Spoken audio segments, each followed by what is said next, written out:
Ya. Bueno, como les dije en el chat, van a haber unos cambios debido a que ingresaron más doctores y doctoras al grupo. Entonces, realmente nos queda muy cortito el tiempo para lo que es la cantidad de clases y materia que vamos a ver. Entonces, yo les voy a dar las clases de la parte, las cosas más relevantes. Obviamente, si vamos a andar un poco en mecanismos de acción y ese tipo de cosas, eh, pero para poder alcanzar a llegar a toda la materia, pues les voy a dar yo las clases y de dónde sacamos la fuente bibliográfica y y vamos a hacer, por ejemplo, del sistema nervioso autónomo y del sistema nervioso central. Me interesa que quede bien claro, que lo dominen completamente, así que de esta va a haber una evaluación el próximo martes, ¿sí? De este tema en específico. De ahí va a ser todo basado la nota en las evaluaciones que vayamos a tener, ¿sí? Entonces, sin más ni menos, vamos a comenzar con la farmacología del sistema nervioso central, del sistema nervioso autónomo. Y los objetivos de esta clase, de esta charla, va a ser identificar las funciones de cada uno de los sistemas nerviosos simpáticos y parasimpáticos, tanto en la regulación de las reacciones involuntarias en los múltiples órganos o sistemas. Y vamos a implementar intervenciones terapéuticas adecuadas basadas en farmacología según cada indicación clínica. Doctor, Y vamos a disculpe, seleccionar el fármaco autonómico más eficaz para cada situación. disculpe, una pregunta. ¿Está poniendo alguna presentación en diapositivas? Sí. Eso no se está proyectando, se está proyectando parece que es Google, o sea, el explorador. Ah, ok. Espérame, no sé qué pasó entonces.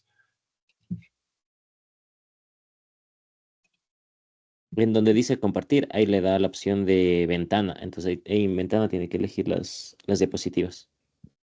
Ya. Entonces, dame 2 segundos.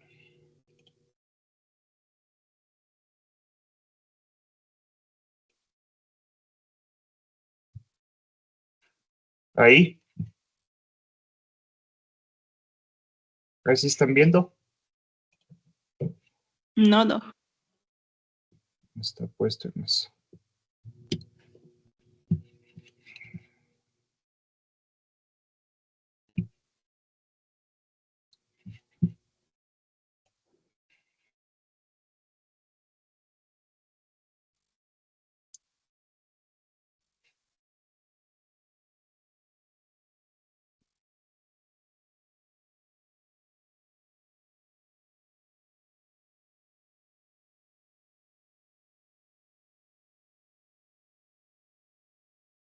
En ventana me dijiste, ¿verdad?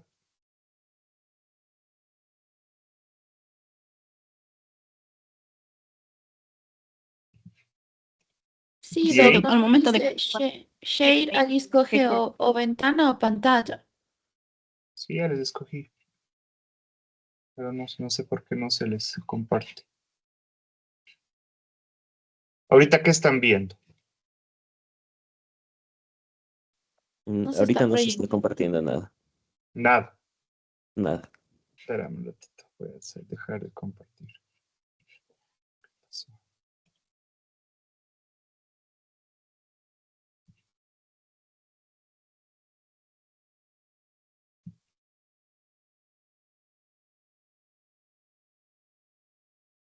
Ok.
Ahí están viendo, chicos.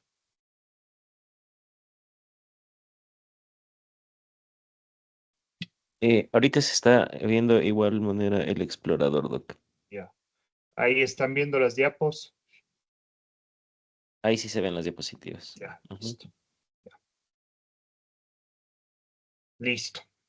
Vamos entonces. Entonces vamos a ver lo que es la farmacología y los objetivos, ¿no? Entonces, mediante identificar las funciones de cada uno, vamos a escoger la mejor opción terapéutica y vamos a escoger el mejor fármaco autonómico para cada situación clínica específica que vamos a ver y que vamos a poner en ejemplos y contextos, ¿sí? Esto es muy importante porque la cirugía y la anestesia puede volverse un problema o un proceso patológico, ya que el sistema nervioso central y el sistema nervioso simpático y el parasimpático se encuentran en un equilibrio constante, ¿no? Y cualquier desequilibrio puede generarse una actividad hiperactiva y de un lado o una actividad excesivamente inhibida de otro lado. Por ejemplo, un bolo inadvertido de norepinefrina puede llevar a una hipertensión muy severa acompañada de una bradicardia muy atenuante. Y han habido casos de que se llega a presiones de 250, 120 y con frecuencias cardíacas de 30. Entonces, cualquier opción terapéutica que nosotros vayamos a encontrarnos, pues tenemos que siempre basarnos en el equilibrio de lo que vayamos a hacer, ¿sí? De lo que vayamos a pensar, en adelantar, realizar un paciente.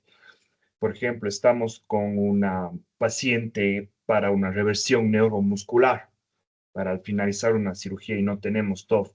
Esta paciente está con una frecuencia cardíaca de 90, 95 o simplemente de 80, 85. ¿Qué va a pasar si es que le colocamos atropina más la neostigmina? ¿O es más conveniente solo colocar la neostigmina y titular en dosis de respuesta? Entonces, ese es el equilibrio que tenemos que buscar entre estas dos ramas, ¿sí? Porque cualquier alteración en la homeostasis puede dar lugar a un espectro de manifestaciones muy graves, como lo dijimos, como simplemente una midriasis o una sudoración hasta un colapso cardiovascular.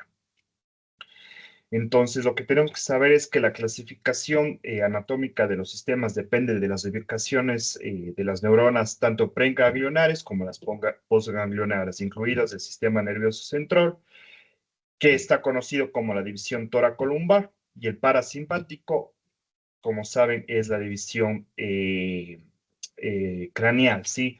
El simpático, como recordaréis, se origina desde T1 y va desde T1 hasta L1 y L2. Y el parasimpático, en cambio, nace de los craneales, de los pares craneales 3, el 7, el 9 y el 10, me parecen, ¿sí? Y además, los pares gangliónicos que se distribuyen a través de la médula espinal, sí, son 22, toditos de estos a nivel de estos lados de aquí. Y cada uno van a dar sus funciones directamente a distintos órganos. Y eso es lo que vamos a tener que identificar para nuestra adecuada función, ¿sí? Acordándonos, los receptores que responden a la noradrenalina son los receptores adrenérgicos y los que responden a la acetilcolinas son los colinérgicos. Eh, Después de eso vamos a tener la clasificación, ¿no? Y nuestra clasificación de los diferentes receptores que vamos a tener, ¿no? Primero que la médula espinal, los receptores que van a predominar sí van a ser los alfa 2. Y mientras que a nivel del corazón, hasta el 35% de los ventrículos y el 55% de las aurículas juegan un rol fundamental los receptores beta. Por lo tanto, son fármacos que son muy útiles en lo que es el control de la presión arterial, de la frecuencia cardíaca, como vamos a ver, ¿no?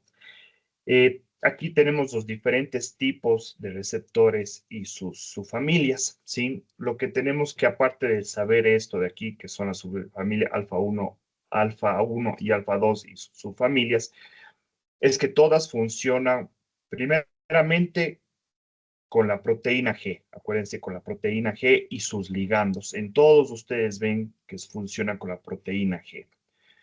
Y otro que es muy importante, adecuadamente tener que siempre los niveles de calcio, ¿sí? Los niveles de calcio. Por eso es tan importante en la valoración preanestésica, ¿sí? Los pacientes que tengan caquexia, hipoalbuminemia y ese tipo de condiciones que predispongan al nivel de calcio, siempre hacer un calcio iónico. Ya vamos a ver precisamente por qué se va a dar esto. Porque todo esto, la acción de los receptores hacia sus proteínas G y hacia sus sitios de acción van a depender precisamente de los canales de calcio y de potasio, principalmente el calcio. Entonces, el calcio es unión muy, muy importante para que los propios fármacos inotrópicos y adrenérgicos cumplan una función fundamental. ¿Sí? Entonces, dentro de los receptores adrenérgicos, sí, vamos a tener las acciones directa, mixta y la indirecta. Recuerden, los de acción indirecta es que no necesitan activan directamente a la norepinefrina, ¿sí? Y se subdividen en los selectivos y los no selectivos. Los de acción mixta, ¿sí? Que van a necesitar tanto la presencia de norepinefrina o la presencia de tiramina. Y los de acción indirecta, que van a necesitar los agentes liberadores de la tiramina, de la captación de calcio, los inhibidores de la monoaminoxidasa y de la catecolometiltransferasa, ¿sí? Entonces, por ejemplo, en este caso tenemos aquí, acabamos de ver la efedrina, que es una de acción mixta. Entonces, esta necesita obviamente un agente liberador, que es la tiramina. Recuerden que la tiramina es el precursor de la noradrenalina, ¿sí? Entonces, eso es lo que quiere decir una acción indirecta, ¿sí? Entonces, espero que esto esté claro. Claro en esta parte, ¿cómo están? ¿Cuál es la diferencia entre acción indirecta, directa y la acción mixta? Perfecto. Listo. Entonces, vamos a tener las diferentes clasificaciones de las catecolaminas, ¿no? Tenemos las catecolaminas naturales, las sintéticas y las sintéticas no catecolaminérgicas, ¿sí? Dentro de estas tenemos la principal, la epinefrina, la norepinefrina y la dopamina. Los usos clínicos de la epinefrina, ¿cuáles van a ser principalmente? ¿A alguien se les ocurre cuál va a ser nuestra principal acción de la epinefrina? eh, para el tratamiento del paro cardíaco. Perfecto. Otra más que es muy importante, ¿El shock anafiláctico? la anafilaxia. Chao. Perfecto. Y una tercera que siempre se nos puede ir de la manito. ¿Alguien? El También es, tratamiento ¿de qué? Dime. Sí, sí. también es de utilidad como segunda línea para tratamiento de shock. Sí, de shock y una que está muy ligada a condiciones críticas graves en la intubación o en la extubación. Broncodilatación.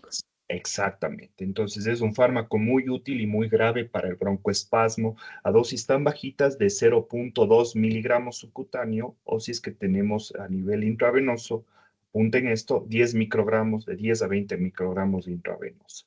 Con eso vamos a tener una adecuada broncodilatación. Sí, entonces esos son los principales escenarios clínicos que vamos a tener en cuanto a lo que es el uso de la adrenalina. Incluso ya se están cambiando los paradigmas de la adrenalina en el paro cardiorrespiratorio, sino que se está yendo en vez de la activación o de su uso intravenoso a una activación o su uso intramuscular, debido a que produce una menor descarga catecolaminérgica, menor descarga de uso de mitocondrias y se produce una mayor cantidad de almacenamiento a nivel intramuscular. Pero bueno, eso ya lo veremos en su tiempo cuando, ya, si es que tenemos la oportunidad de ver paro cardiorrespiratorio en algún momento. Listo, entonces la musculatura lisa de los bronquios se relaja mediante la activación de los receptores beta 2. Y esta es inducida directamente por la epinefrina al aumentar principalmente el AMP cíclico. No se olviden de eso, que es la principal del AMP cíclico, ¿sí? Entonces, por eso nos produce una linda broncodilatación. Y hay que tener cuidado que obviamente cuando utilizamos a nivel de epinefrina, a nivel metabólico, ¿qué es lo que nos va a causar? ¿Cuál es el principal detrimento metabólico de la epinefrina cuando utilicemos estas drogas? Tanto de la epinefrina, norepinefrina, dopamina. A nivel Aumento de la metabólico. presión pulmonar. No, a nivel metabólico. ¿Qué es lo que cuál va a ser nuestra principal alteración metabólica? Hiperglicemia. Hiperglicemia. Perfecto, porque produce una gluconeogénesis y una lipólisis, ¿sí? Y además puede llegar a producir también un incremento de potasio, ¿sí? Porque moviliza potasio, sobre todo la epinefrina, desde el sistema músculo-esquelético, ¿sí? No desde el extracelular ni del intracelular, sino desde el músculo esquelético. Entonces, siempre hay que monitorizar bien los niveles de potasio cuando se esté dando epinefrina, porque puede producir esas hiperpotasemias, ¿ok? Perdón,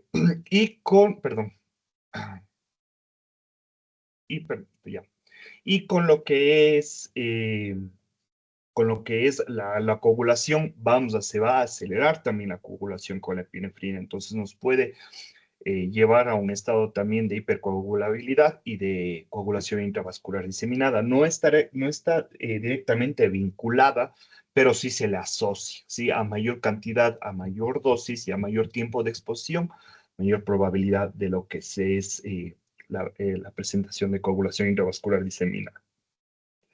En cambio, la noradrenalina estimula los receptores beta 1 y alfa 1. Su potencia para la estimulación beta 1 es igual que la epinefrina, pero su efecto a nivel de los beta 2 es mínimo. Entonces, por eso es que esta fármaco no sirve para nada en una situación de una broncoconstricción, ¿sí? De un broncoespasmo. Prácticamente no tiene ayuda la norepinefrina. Eh, Esta va a aumentar obviamente la frecuencia cardíaca, la conducción y la contractibilidad. Y además es un potente agonista alfa 1. Entonces es un inotrópico positivo y un cronotrópico también positivo, a excepción de que cuando se den embolos inadvertidos, que es un efecto alfa 1 directo, produce una elongación de la fibra cardíaca, ¿sí? A nivel de produciendo que se retrase el impulso del nodo auriculoventricular, ¿sí? Y produciendo esa bradicardia por elongación directa de la fibra cardíaca.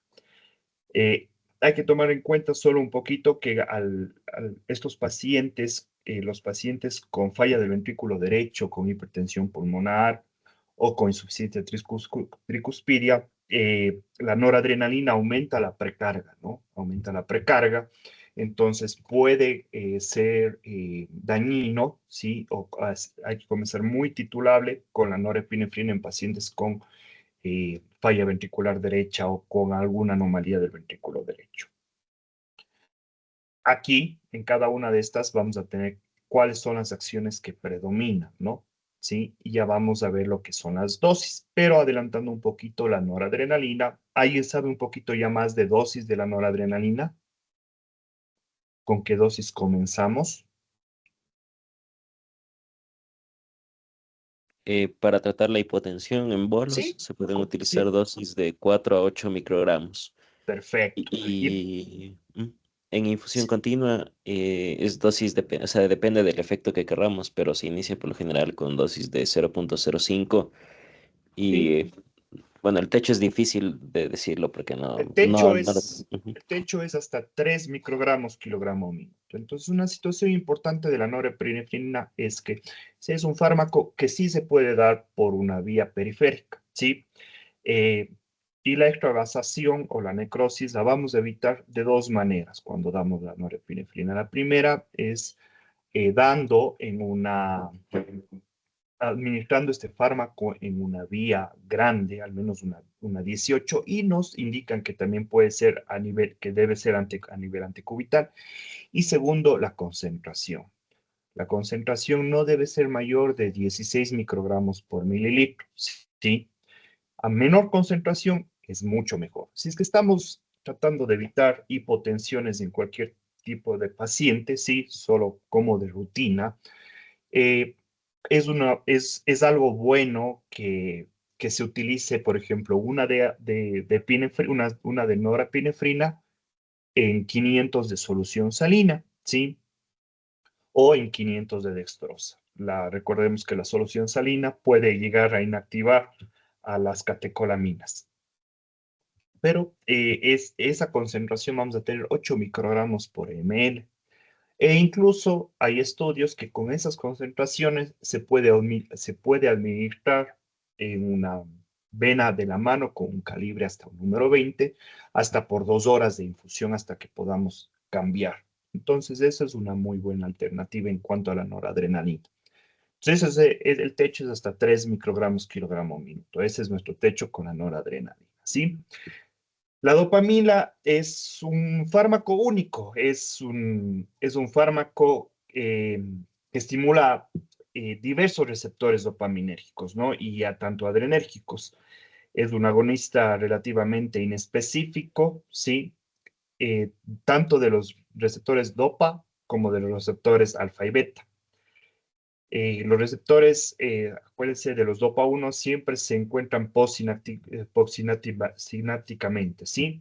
Y los de receptores D2 están también presentes en la hipófisis, por eso es que, y en el centro emético, por eso es que muchos pacientes, ahora ya no se utiliza prácticamente la dobutamina, y ya la vamos a ver por qué, muchos pacientes que recibían dobutamina en infusión continua, eh, eh, tenía un problema perdón, dopamina, tenía un problema de mucha náusea y vómito porque estimulaba el centro de la émesis en el área postrema, ¿sí?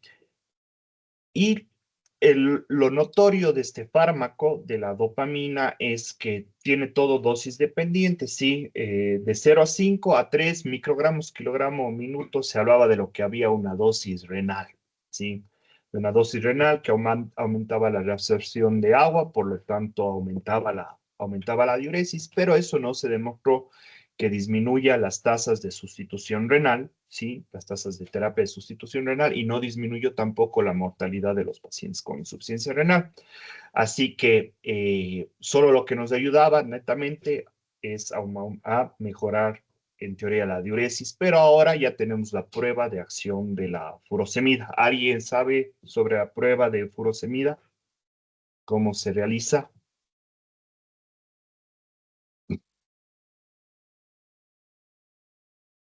Bien, entonces la prueba de la furosemida es directamente, así rapidito, valor predictivo positivo y valor predictivo negativo eh, de insuficiencia renal aguda y crónica y aumento de terapia de sustitución renal. Se le da 80 miligramos de furosemida en bolo, ¿sí? Y se espera 2 horas, ¿sí? Si es que a eso tenemos una diuresis mayor de 0.5 ml por kilo hora, vamos a tener menos del 20% de probabilidad, perdón, menos del 10% de probabilidad de terapia de sustitución renal. Y si es que la diuresis es menor a 0.5, pues la probabilidad sube a más del 50% de terapia de sustitución renal. Entonces ahí se hablan de respondedores y no respondedores. Por eso es que la dopamina en ese caso pasó a un segundo plano ya hace mucho tiempo.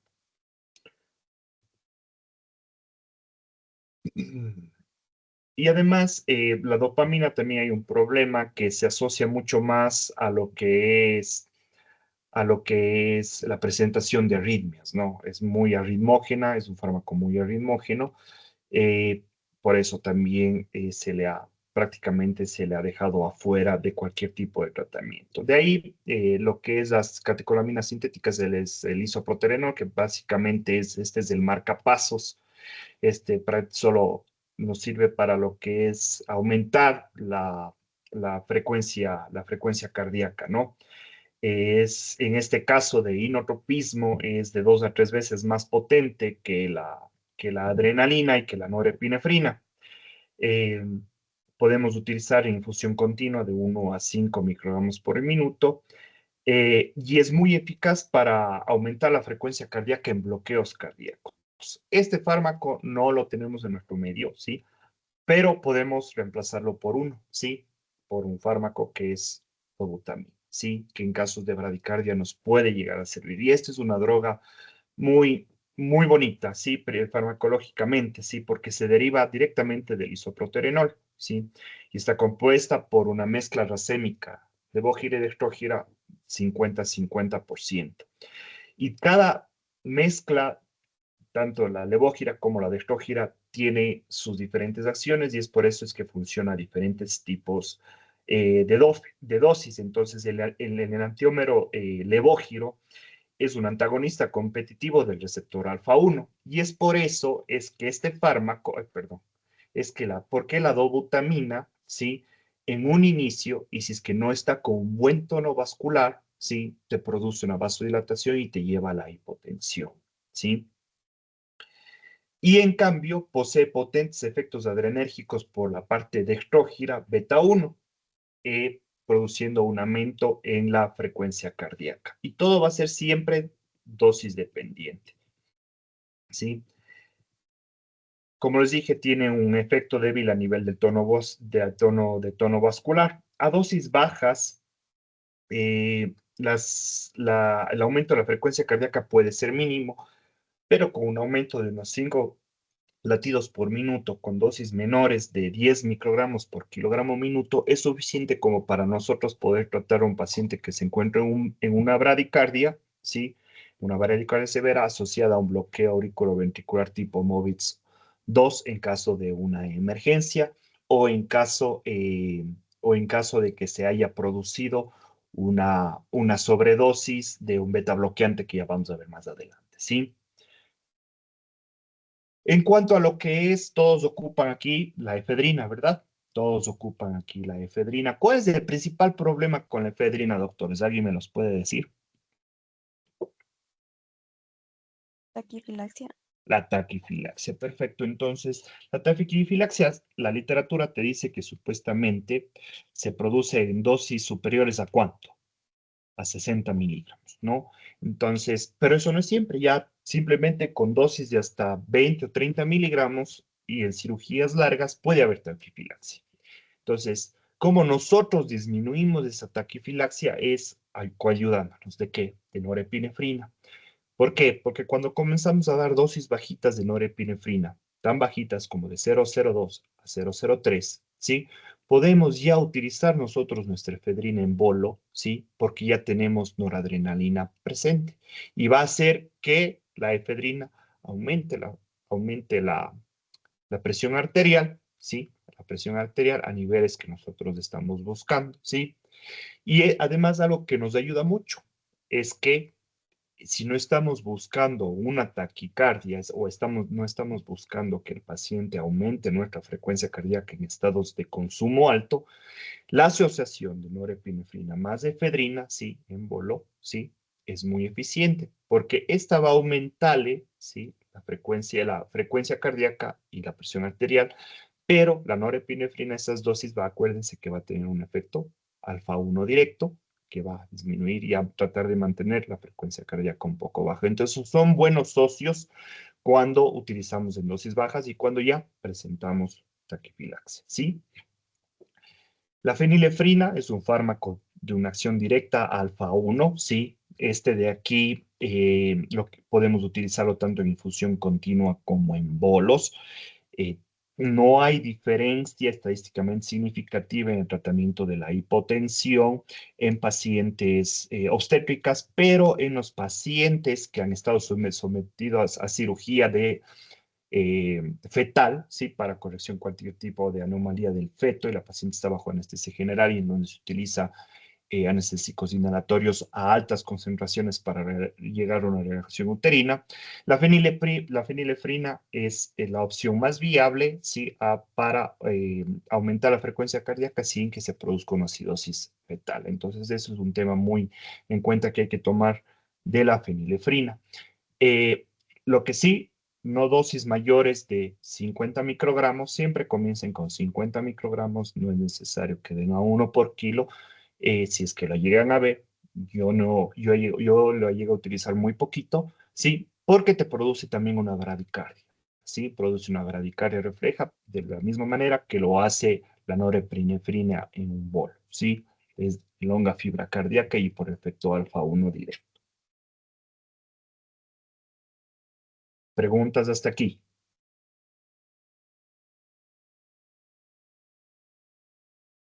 Ya. De aquí algo muy importante, ¿no? Vamos a ver un poquito de lo que son los agonistas beta 2 adrenérgicos que van a producir una relajación de los bronquios, bronquiolos, músculo lisouterino, pero a diferencia del isoproterenol, no tienen mayor efecto a nivel cardíaco, ¿sí? Pero a concentraciones excesivamente altas sí pueden llegar a tener una afección a nivel cardiológico. La estructura química de estos fármacos sí hace resistente a la metilación de la catecolometiltransferasa, por lo que contribuye generalmente a su larga acción, ¿sí? Entonces no se metilan rápidamente como las anteriores, en donde la vida media son de 2 minutos, ¿sí? Las vidas medias son de 2 minutos y de la efedrina puede llegar hasta 5 minutos, ¿sí?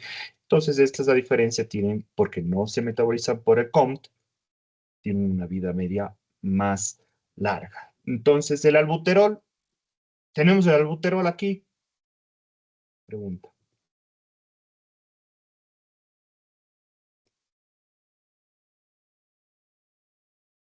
¿Sí o no?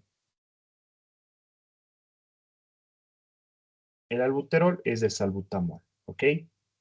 Este es el típico, el que se confunde siempre cuando van donde las guías de los gringos y dicen nebulizar con albuterol. Oh, no, pero no tengo albuterol. Y no, sí, esto es el salbutamol, ¿sí? Entonces, el salbutamol, ¿sí? Es el que damos con mayor frecuencia. Ya saben, las dosis es de 100 microgramos por concentración por puff aproximadamente, ¿sí? Y no debe superar más de 16 puffs al día.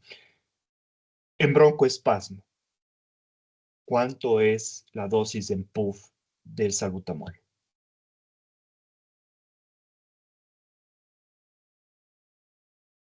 De 2 a 4. Un poquito más. Llegamos hasta 8, ¿sí? Llegamos hasta 8 puffs directamente en el tubo endotraqueal. O si es que tienen circuitos coaxiales que generalmente tienen un orificio en la rama inspiratoria, ¿sí? Cerca de la válvula APL, por ahí también se puede inyectar directamente, se puede mandar los puffs directamente, porque son unos circuitos que tienen como no sé si es que han visto los coaxiales. ¿Alguien sabe de esos circuitos coaxiales? Yo no he visto. No has visto, ya les voy a mandar cuáles son. Entonces, a través de eso va directamente al tubo endotraqueal y las partículas se esparcen. Entonces, ¿cuál es el problema? ¿Por qué no subimos hasta 8 puffs? Porque apenas solo el 2% de cara puff se acerca a lo que es eh, a nivel bronquial, llega a nivel bronquial solo eso, ¿sí?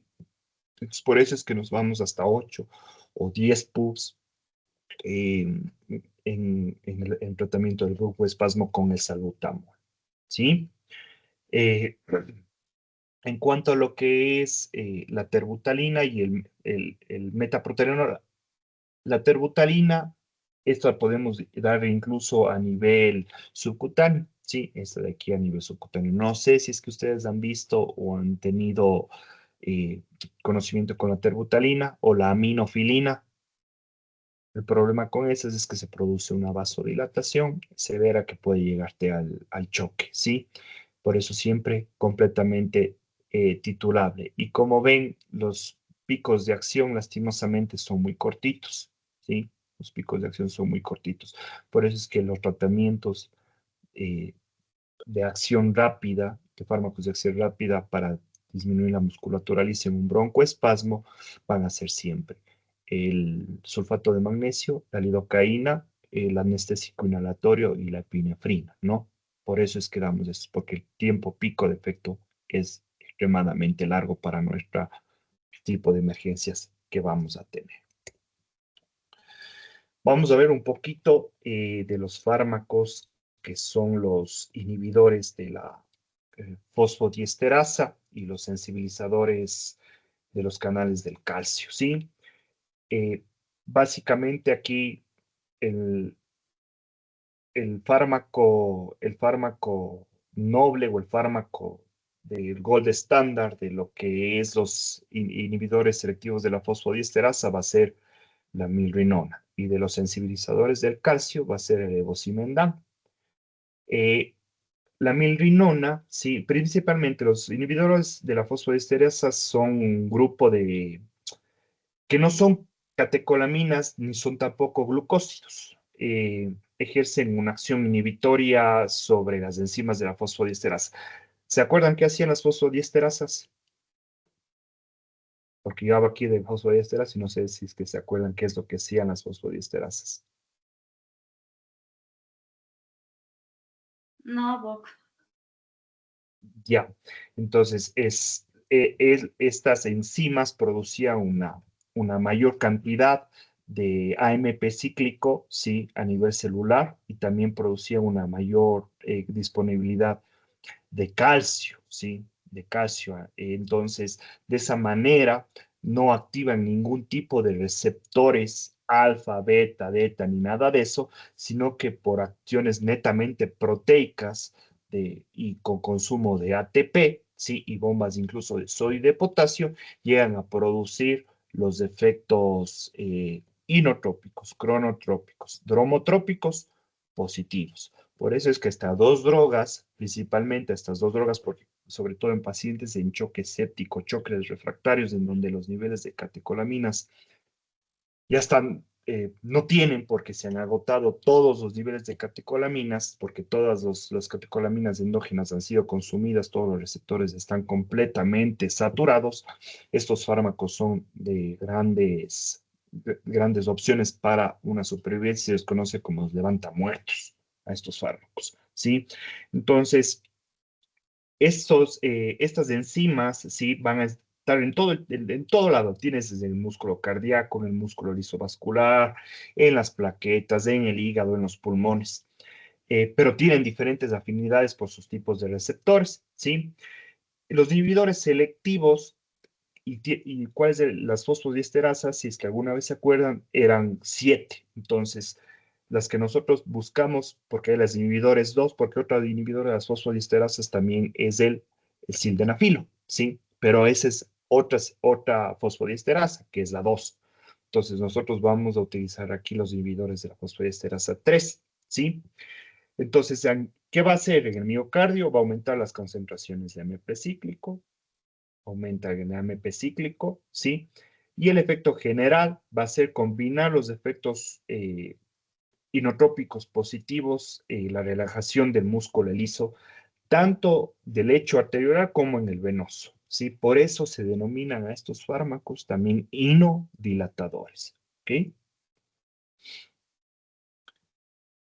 Entonces, a nivel fisiológico, cardiológico, ¿qué es lo que vamos a encontrar? Aumentan la contractilidad cardíaca, aumentan el gasto cardíaco y algo muy bonito de estos fármacos es que disminuyen la presión al final de la diástole del ventrículo izquierdo, es decir, relajan el ventrículo izquierdo. Entonces, ante una patología de obstrucción del tracto de salida del ventrículo izquierdo, una hipotensión por obstrucción del tracto de salida del ventrículo izquierdo, como sería una estenosis aórtica, una estenosis mitral, estos fármacos producen una relajación de la diástole, ¿sí? Y hacen que más cantidad de sangre pueda llegar al organismo y mejore de esa manera la perfusión. Muy útil, sobre todo a nivel de cirugía cardíaca pediátrica y cirugía cardíaca en adultos, pero sobre todo el milrinone en pediátrica, ¿sí? Aumentan la capacidad venosa y disminuyen las presiones de la vía de la presión venosa central. Por lo tanto, van a disminuir la precarga. Y esto es muy útil en pacientes con insuficiencia cardíaca congestiva, por ejemplo, con insuficiencia cardíaca en estados de choque. Disminuyen la precarga y mejoran la inotropía.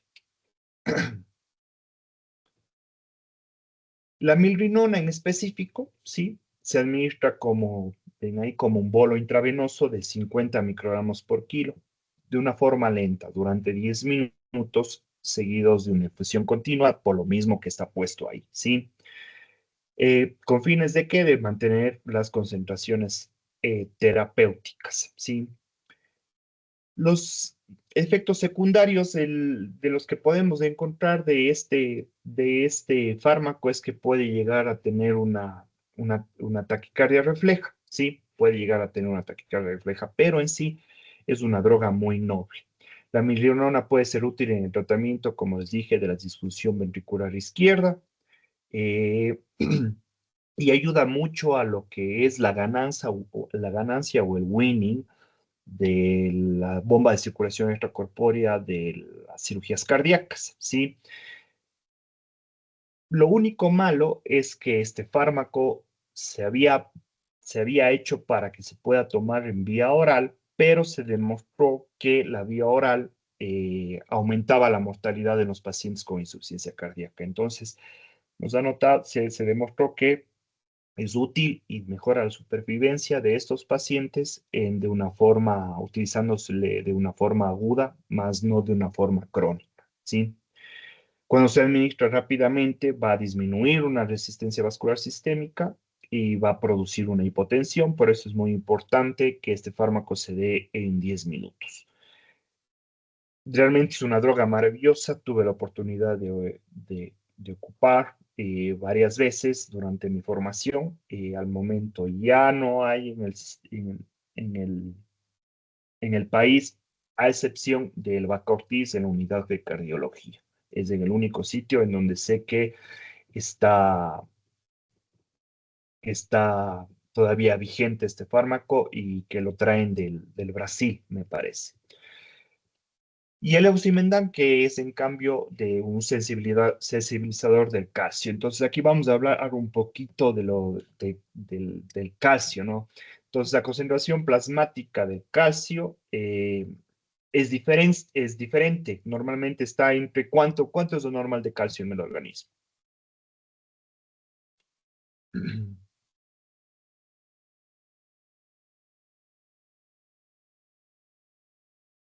Entre 9 a 10 el calcio. Es que hay Entre dos. 9 a 10, entre 8 a 10, Ajá. 8 a 11, perfecto.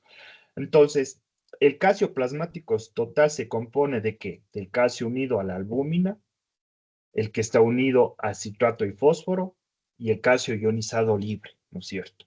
Entonces, por eso es que la hipoalbuminemia y la hipofosfatemia y la hipomagnesemia, que va de lado, de mano de la de la hipomagnesemia, de la hipofosfatemia, son ñaños, ¿sí? Producen disminución de la cantidad del calcio iónico, ¿sí? Entonces, por eso es que el calcio ionizado y no el calcio plasmático total es el que produce los efectos fisiológicos del calcio. Por lo tanto, la hipoalbuminemia, la hipofosfatemia, eh, no suelen asociarse con signos de la hipocalcemia, ¿sí? O sea, la hipoalbuminemia y la hipofosfatemia no te da signos de hipocalcemia porque no disminuyen la cantidad de calcio iónico, pero sí la cantidad de calcio plasmático, ¿ya?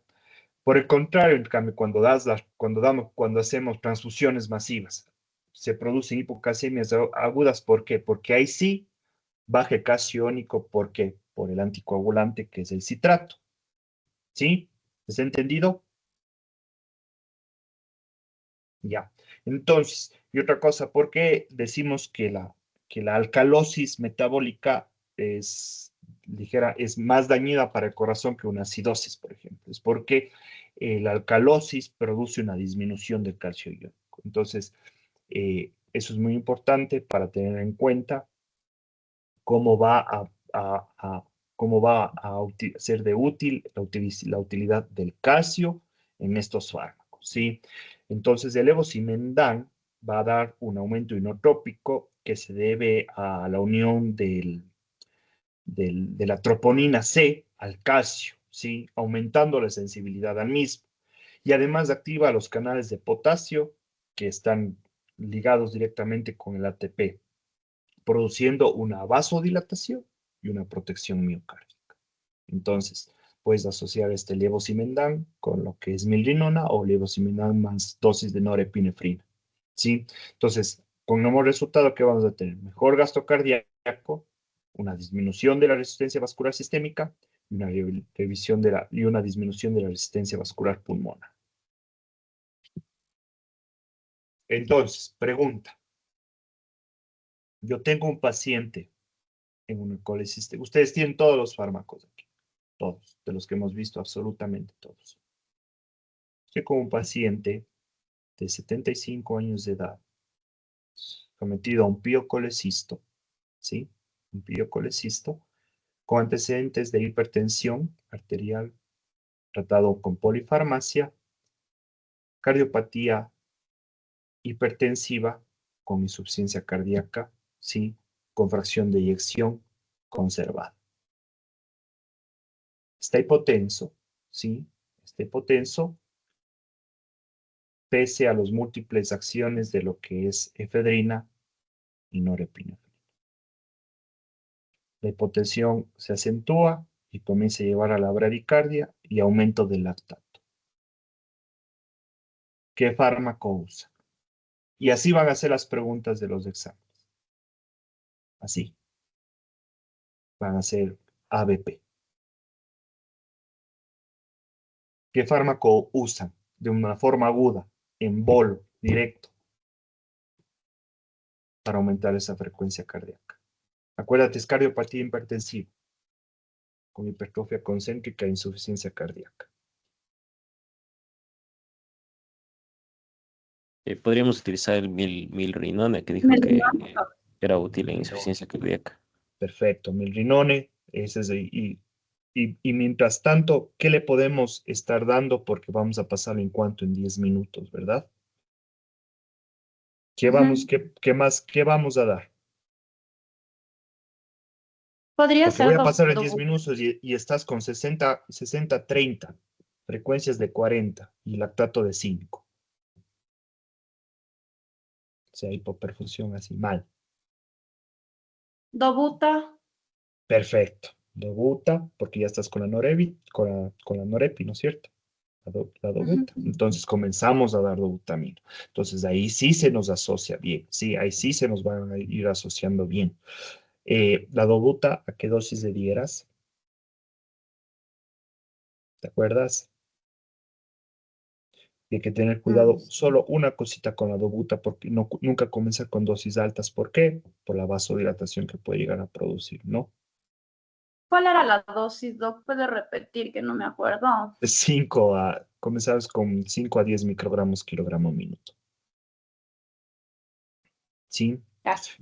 Ya. Entonces, bueno, ahí tenemos más o menos un caso de cómo podemos ir aumentando. Y después de eso, y acuérdense también, si es que yo quiero aumentar inotropía y cronotropía de esos pacientes y tener mayor cantidad de, de posibles receptores, utilicen el calcio, chicos.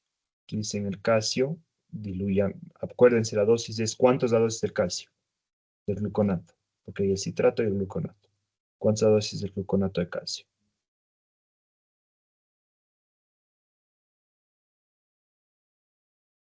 Es de 20 miligramos por kilo, ¿no? 20 miligramos por kilo de peso.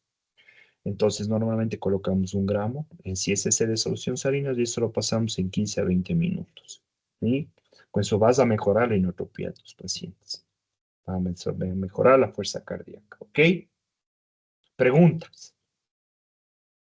Que ya pasamos, que ya nos vamos en cambio ahora a otro fármaco importante.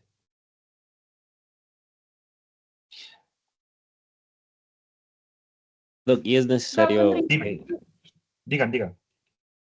Sigue tú, Eri. Síganlo. No, sigue nomás, Luchino. Yo iba a preguntar, ¿es necesario medir las concentraciones de calcio antes de tomar esa decisión, en este caso clínico? No tienes que, no, acuérdate que la hipocalcemia, o sea, y la hipocalcemia, la hipercalcemia severa vamos a obtener con valores por encima de cuánto, de 14 o de 15, ¿no? Por eso es que hay que pasar en ciencia C. ¿Por qué? Porque si bien es un inotrópico positivo, sí, se tiene que pasar de una manera lenta porque pues un fármaco arritmógeno, sí, puede producir arritmias, sí. Entonces no necesitas tener valores de, de calcio previos, ¿sí? No necesitas tener valores de calcio previos para este tipo de pacientes. Solo necesitas que haya más calcio disponible para que haya mayor cantidad de ATP y de AMP cíclico para que vayan a actuar a nivel de su, o que abran mayor cantidad de receptores. Ya, gracias. Ujú. ¿Alguna otra Sí, pregunta? respecto al calcio, igual era la pregunta. Por ejemplo, en este paciente que usted dio el ejemplo, Ujú. se puede hacer el uso del calcio, entiendo, ¿no es cierto? Así Pero es. ¿se administraría por cuánto tiempo o se mantendría por todo el transquirúrgico con los otros vasoactivos?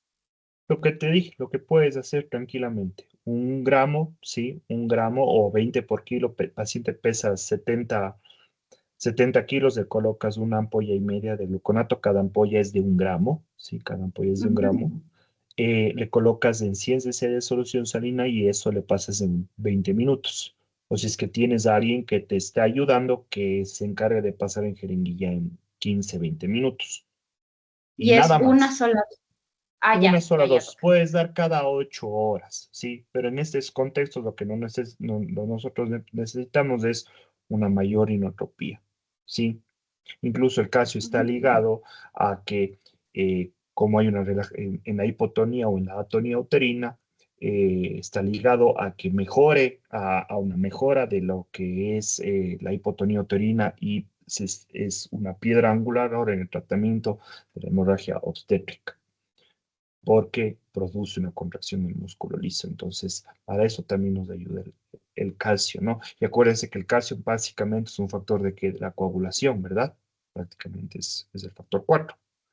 Entonces, tiene múltiples beneficios el calcio a nivel cardíaco y del músculo, del tono, del músculo liso, fuera del músculo liso, el esquelético y también eh, endocrino metabólico, ¿sí? ¿Alguna otra pregunta? Ya, listo. Pasamos a una droga muy interesante que es la vasopresina, ¿no? Entonces, la vasopresina básicamente es una hormona, como ustedes saben, sintetizada en el hipotálamo al lado de la oxitocina, así en la neurohipófisis.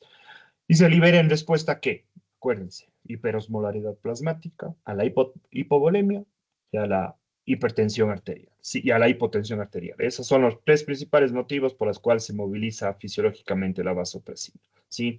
Entonces, si es que vamos a producir, si es que vamos a dar vasopresina, ¿qué es lo que vamos a producir? Una vasoconstricción porque sus receptores B1 y B2 están ubicados principalmente en musculatura lisovascular, ¿sí?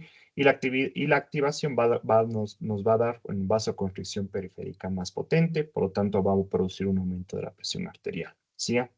Y en los receptores B2, que son los receptores a nivel renales, que son en los túbulos colectores, mediante el sistema de las acuapurinas, ¿sí? Va a producir un aumento en la reabsorción del agua libre y por lo tanto nos va a dar una efecto antidiurético. Y la que no tiene la menos relevancia clínica es la estimulación de la liberación de ACTH en la hipófisis. Entonces, acuérdense que este fármaco es muy útil ¿para qué? Para aumentar la presión arterial, incluso están en los algoritmos de la CLS, ¿sí? Como sustitución a la adrenalina, pero no se ha demostrado que sea superior. Entonces, aquí está un cuadro perfecto, hermoso, lindo, para que sepan qué fármaco se utiliza en cada situación, ¿sí? En cada situación tiene aquí, esto es de las guías del tratamiento de los síndromes coronarios agudos 2025, y si es que el síndrome, y es muy bonita esta guía porque te habla de síndrome coronario agudo asociado a sepsis, síndrome coronario agudo asociado a hipovolemia, síndrome coronario agudo asociado a trombosis, Entonces, por eso es que es tan bonito estas guías. Si es que lo pueden leer, pues háganlo, porque no solo se habla del síndrome coronario, sino de muchas patologías fisiológicas. Entonces, vemos en qué estado y en qué situación clínica es la que vamos a manejar. Y como ven, nuestra norepinefrina va a ser casi en todos los estados. Y también de choque hipovolémico, choque distributivo o cualquier tipo de choque. Acuérdense que el choque hipovolémico, el inicio de la norepinefrina de una manera temprana está asociado a una disminución, a una mejor morbimortalidad, porque en el choque hipovolémico ya solo se restringe, ¿a cuánto se restringe la ingesta de líquidos, o sea, la administración de líquidos intravenosos? ¿A cuánto?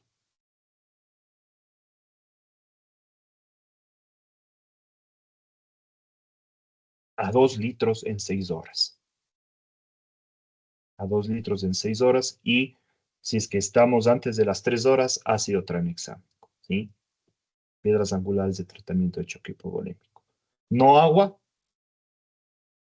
pero sí vasoactivos, ¿ok? La epinefrina, como dijeron bien, anafilaxia y todo que a shock refractario. Como vimos, la dopamina básicamente ya no se utiliza por efecto aritmógeno. La dobuta, sí, la dobuta sobre todo en qué parte.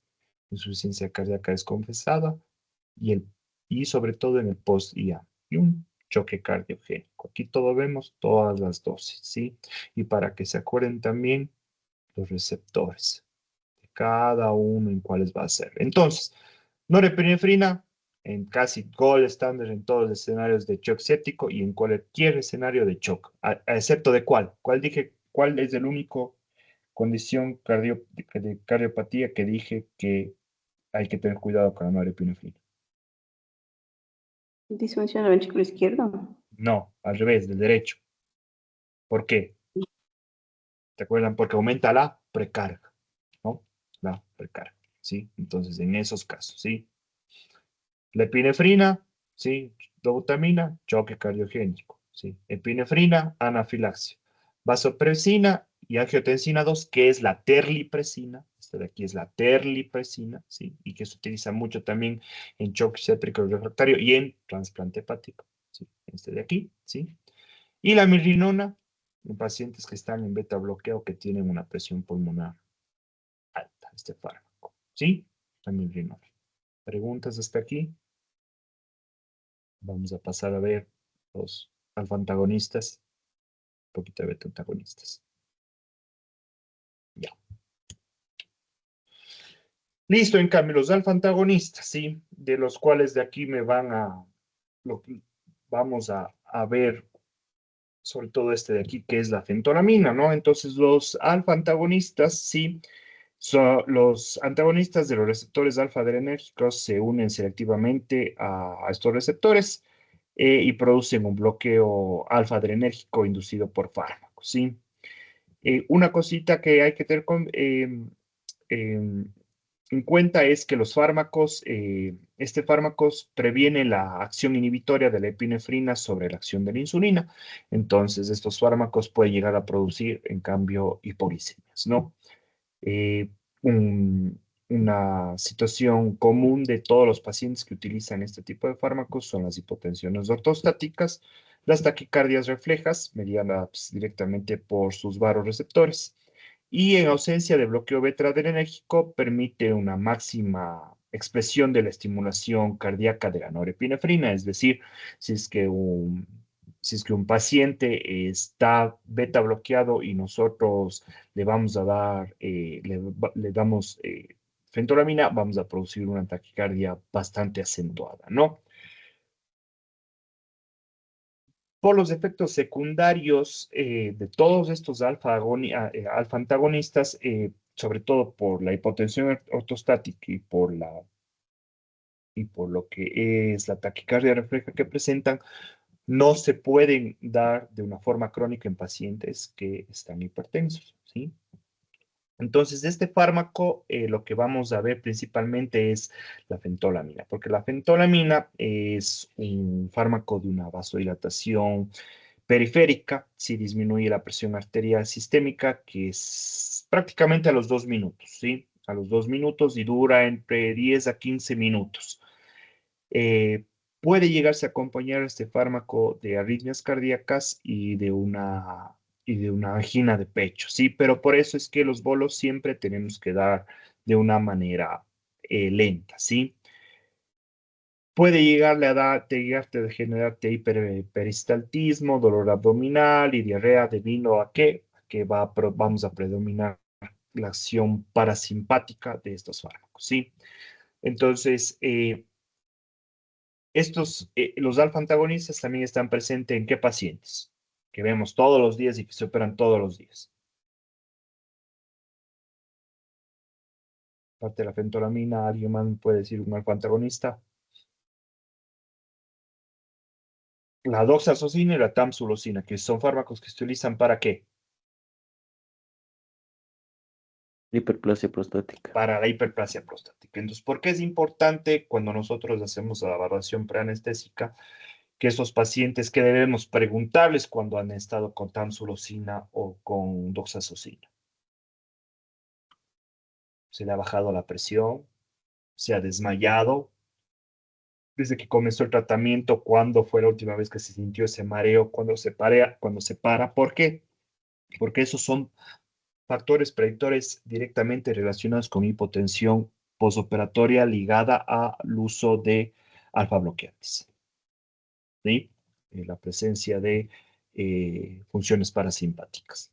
Cuando le dio diarrea, cuando estuvo con dolor de estómago. Entonces, eso es importante en esos pacientes urológicos, ¿sí? Entonces, este es un fármaco, ¿sí? Que se utiliza mucho para lo que es el tratamiento de la manipulación intraoperatoria de un feocromocitoma o de una hiperreflexia del sistema nervioso autónomo.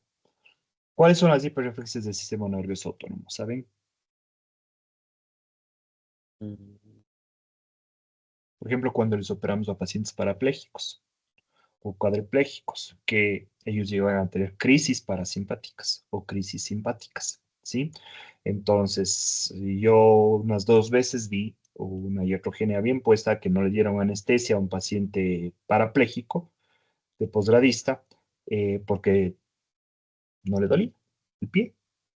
Entonces, son cosas que no se pueden dar porque siempre se van a presentar una eh, hiperreflexia del sistema nervioso autónomo. Entonces, estas son las dosis de este fármaco. Y aparte de este es un fármaco que es el fármaco que se utiliza para el tratamiento de la extravasación de los vasoactivos por vía periférica, ¿sí?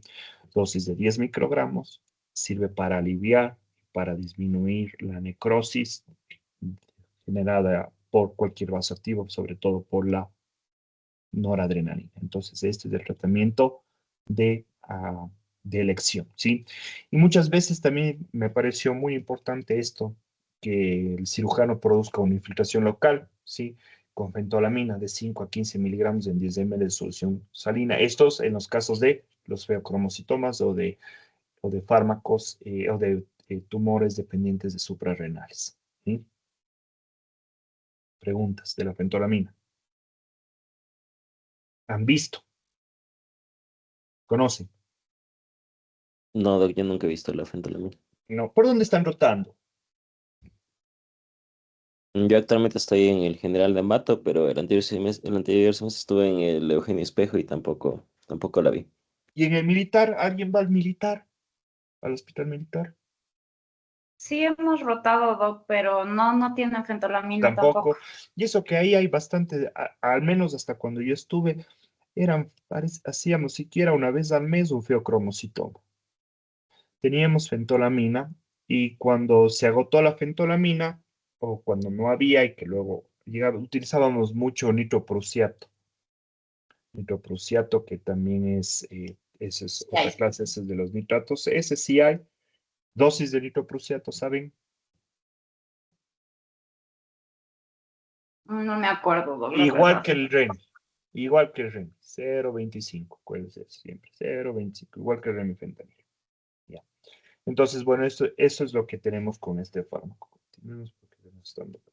Ya. Entonces, aquí tenemos un un pequeño resumen de los antagonistas de los receptores adrenérgicos y vamos a pasar a hablar de los antagonistas de los receptores beta, ¿sí? Entonces, como vemos, antagonistas de los receptores alfa para que no se pierdan. No selectivo, selectivo por alfa 1 y por alfa 2. Acuérdense que esta es la yoimbina, esta de aquí es la que atraviesa la barrera hematoencefálico y produce desinhibición, ¿sí?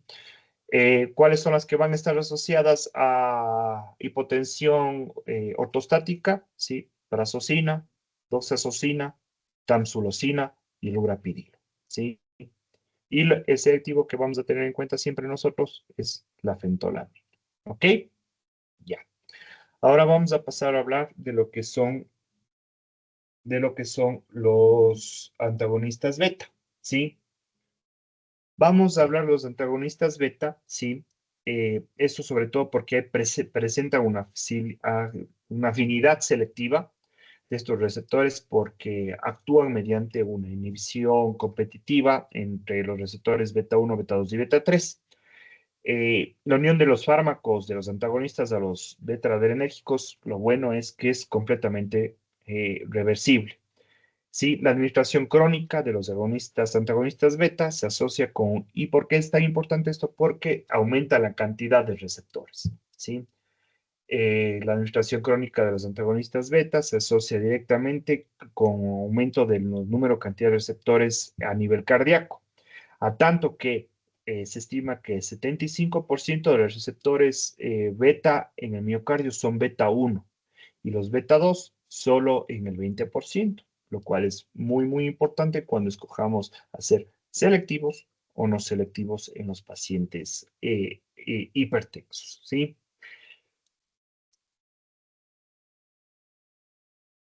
Los receptores beta 1 y beta 2 como el propanolol, naldolol, timolol, pindolol y los selectivos beta 1 como el metoprolol y el bisoprolol se clasifican como no selectivos para los beta 1 y beta 2. Y hay que tener en cuenta que siempre el fármaco con el cual vamos a hacer la comparación en cuanto a equipotencia y a efectos adversos va a ser siempre el propranolol, ¿sí? Este es el fármaco que vamos a utilizar siempre utilizando como en equipotencia, ¿sí? Entonces, los antagonistas beta-adrenérgicos, además se clasifican como antagonistas parciales o puros según la presencia o ausencia de la actividad parasimpático-mimética intrínseca, pero no nos vamos a meter más allá de eso, ¿sí? Los cardioselectivos, ¿sí? Es decir, selectividad por beta 1, ¿sí? Esmolol, metoprolol, van a ser los que sean más adecuados para los pacientes, sobre todo que tengan problemas respiratorios como el asma o el EPOC asociado, ¿sí? Para que no haya un broncoespasmo, ¿sí? Y como os dije, el propanolol, en cambio, es el modelo a seguir. Y lo importante de todo beta bloqueante, de todo fármaco, todo paciente que reciba propanolol o cualquier otro tipo de beta bloqueante, es que hay una disminución en el metabolismo, ¿sí? De los anestésicos locales de tipo amidas, ¿sí? ¿Cuáles son las amidas? ¿Cuáles son los anestésicos locales tipo amidas? ¿Cuáles son? La lidocaína, la Eso, bupivacaína, ropivacaína. todas las que tienen dosis, ya. Entonces, si es que está disminuida la depuración de la lidocaína, sí, puede tener una sensibilidad aumentada a una intoxicación por anestésicos locales. Todo paciente que tome beta bloqueante. A pesar de que no disminuye la cantidad de proteína que transporta el anestésico local, la ala que transporta el anestésico local. ¿Qué proteína es la que transporta el anestésico local?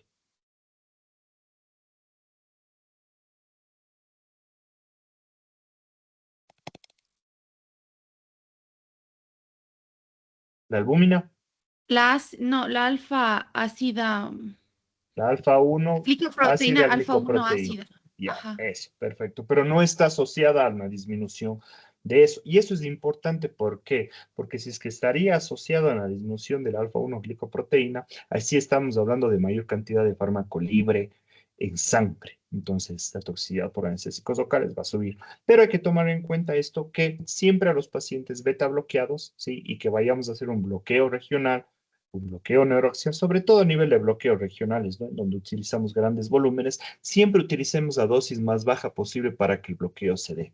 Entonces, que queremos hacer solo bloqueo netamente sensitivo en estos pacientes, sí, vamos a utilizar siempre concentraciones del 0.0625 al 0.125, ¿sí? En estos pacientes. Y otra muy importante es que la captación pulmonar del fentanilo, que es un primer paso muy importante en la farmacocinética y farmacodinamia del fentanilo, es que está muy disminuida y como resultado aumentan hasta 3 veces la cantidad inyectada del fármaco libre de fentanilo en estos pacientes beta bloqueados.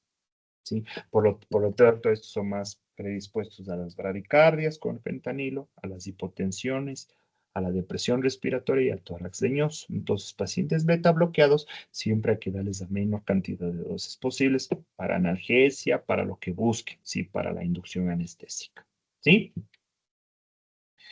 De todos estos fármacos, los que van a ser los más importantes de aquí, los que vamos, todos son muy importantes, pero los que vamos a ver principalmente, vamos a hacer el esmolol y el abetal, ¿sí?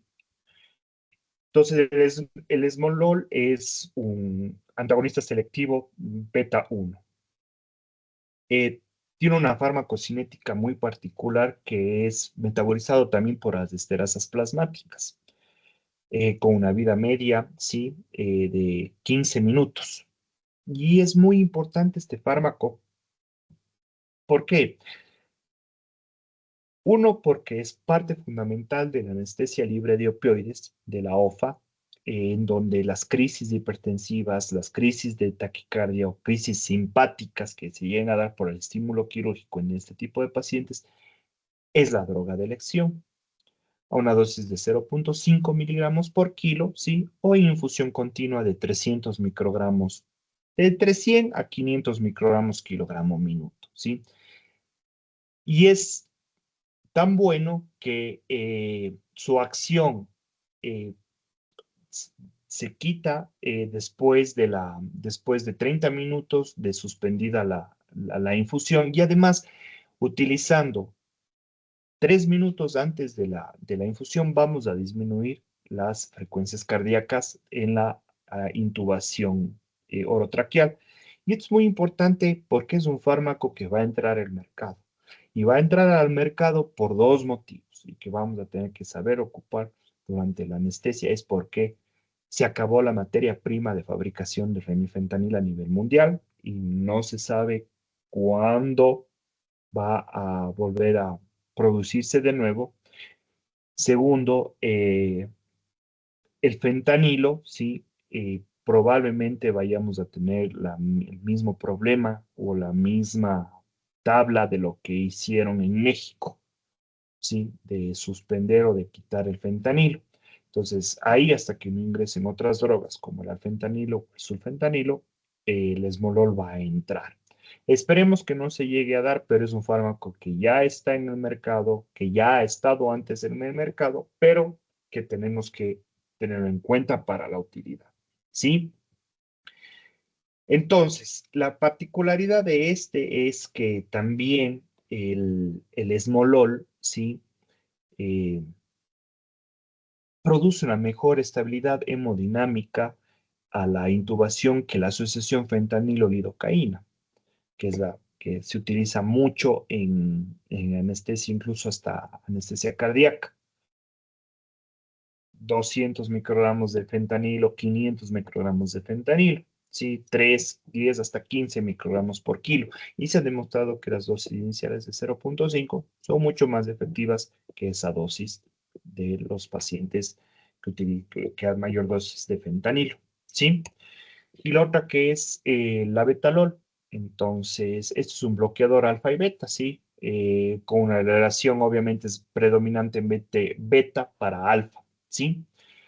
Eh, y a nivel intravenoso de un nivel 7-1. Este lo tenemos en el mercado, es una droga hermosa, es hermosa esta droga, ¿sí?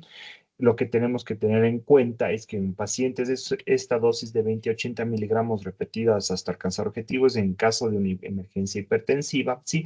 Pero en el transoperatorio lo que nosotros vamos a utilizar es esta dosis en bolos de 0,1 a 0,5 miligramos por kilo de peso. ¿Por qué? Porque nosotros tenemos codepresores, como son los anestésicos inhalatorios, opioides o los alfa-agonistas que estemos utilizando, es que estamos haciendo una anestesia multimodal. Esta es muy bonita, es una droga que puedes utilizar en el transoperatorio 5 miligramos, 10 miligramos, 15 miligramos para mitigar las crisis hipertensivas, porque muchas veces nosotros estamos con un paciente que está hipertenso y con dosis de 0,4, 0,5 de remifentanilo, y esas no son las causas, y más bien al aumentar dosis de remifentanilo, mandar bolos de remifentanilo, lo que estamos haciendo ahí es aumentando la posibilidad de que el paciente salga con mucho más dolor porque produce hiperalgesia, la hiperalgesia inducida por el remifentanilo, ¿sí? Entonces, tenemos que buscar siempre alternativas de disminuir esa actividad parasimpática. Si tenemos cono, si tenemos VIX, si tenemos neuromonitoreo, es mucho más fácil porque sabemos si es que el paciente realmente es dolor o es una actividad simpática neta, ¿sí? Pero una de las situaciones es que nosotros tenemos que disminuir o apagar el sistema nervioso simpático y la labetalol ante una crisis hipertensiva o de una crisis de una taquicardia puede ser muy útil, puede ser extremadamente útil este fármaco, ¿sí? Eso es en cuanto a estos fármacos de aquí, ¿sí?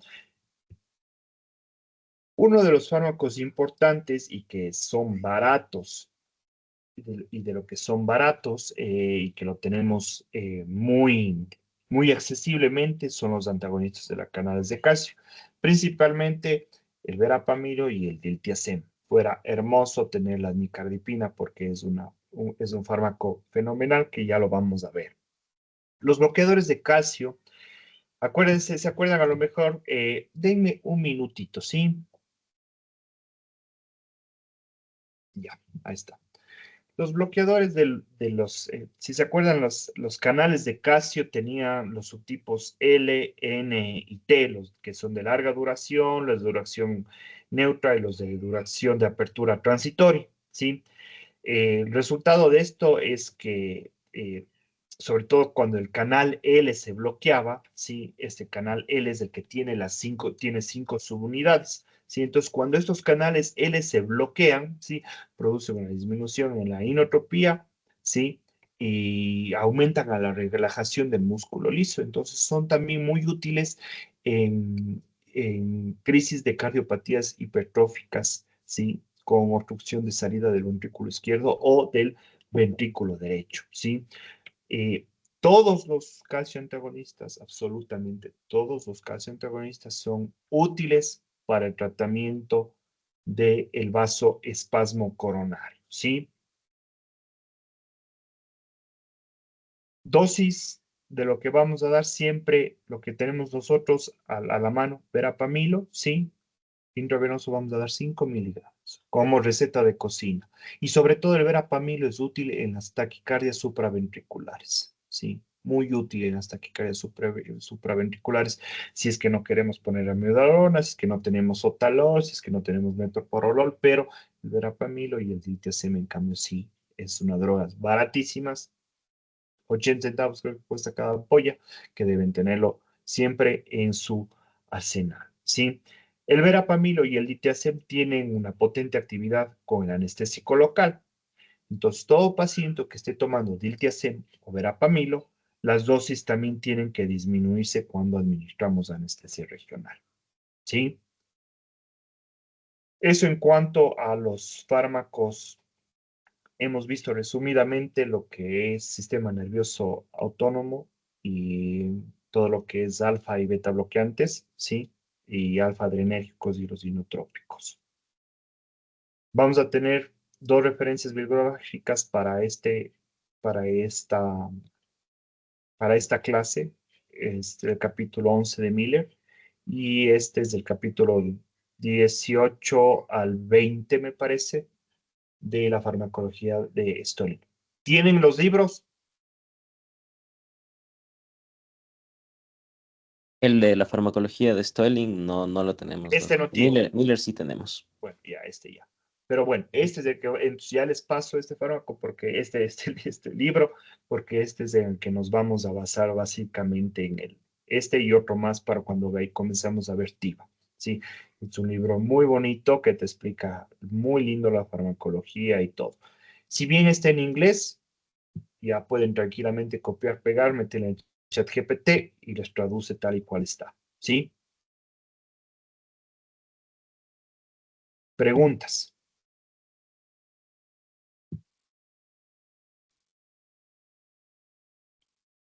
¿No?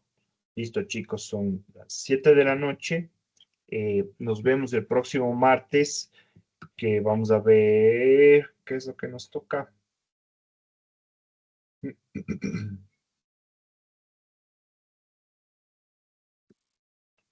Ya nos toca aditivos. Ah, no, vamos a ver lo que son dos clases ahí. Vamos a ver neuroprotección cerebral y farmacocinética y farmacodinámica. Eso. Y previo a eso, vamos a hacer una evaluación de lo que hemos visto ahora y de lo que hemos conversado. ¿Sí, chicos? ¿Listo, Ya, Doc. doctores?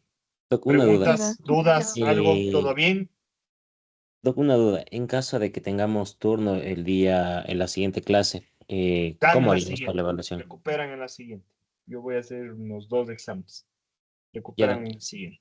¿Sí? Y más, ujú. Dime, dime. Lo que pasa es que yo tengo turno ese día y a veces sí tengo la oportunidad de rendir el examen. Entonces, más o menos, ¿cuánto tiempo se demora el examen? No debería demorarse más de 10 minutos. Van a ser 5 preguntas. Ya, ok, eso ¿Ya? nomás. Eh, por favor, que las personas que se encuentren de turno el próximo martes, que me envíen una lista para tener en cuenta de eso. ¿Ya? Ya, Doc. Eso. Listo, chicos. Doctores, doctoras, que tengan una buena noche. Descansen y leerán un poquito. Ya les mando el libro, ¿ok? Gracias, Doc. Gracias, Gracias. Ya.